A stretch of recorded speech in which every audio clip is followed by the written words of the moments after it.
Let us now look at McDonald's balance sheet of 2007 and 2006 and see if we are able to kind of identify the terminologies which we had learned now. So starting with preference stock.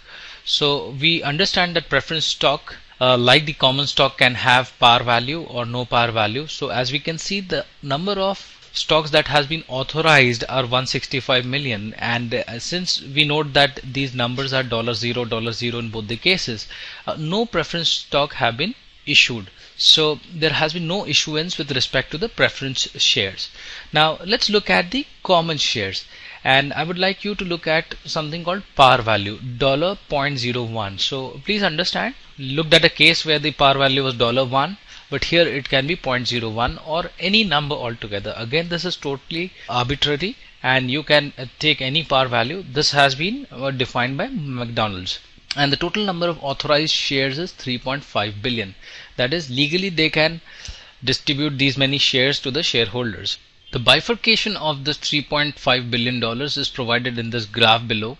So as you can see, the total number of shares that were issued were 1.6 billion, and how many of them were repurchased? This is closer to 0.495 billion, and the shares that are still not issued is around 1.5 billion, so making a sum total of around 3.5 billion.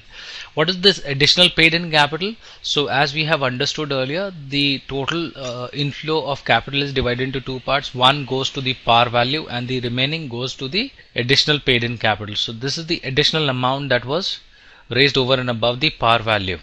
Retained earnings, obviously we have discussed this is linked to the income statement, and from the income statement this is linked to the net income. So all the net income which is left after the payment of dividends, so once you have paid the dividends, and the remaining amount is called as retained income or retained earnings. So this is how it will flow like. We had also discussed accumulated other comprehensive income, and the example of other accumulated comprehensive income was with respect to the available for sale securities. But you can also probably find that there can be other examples like losses or gains due to hedges. There can be translation gains or losses due to foreign currency. So there can be many other things that can come in the accumulated other comprehensive income, and we had understood earlier that these are the ones which don't flow from the income statement but are directly adjusted as plus or minus in the shareholders equity section. And last but not the least, we have the common stock in treasury. So these are the number of shares which are in treasury, and this was the amount which was spent to buy back. So please note that this would be a negative number if there is any.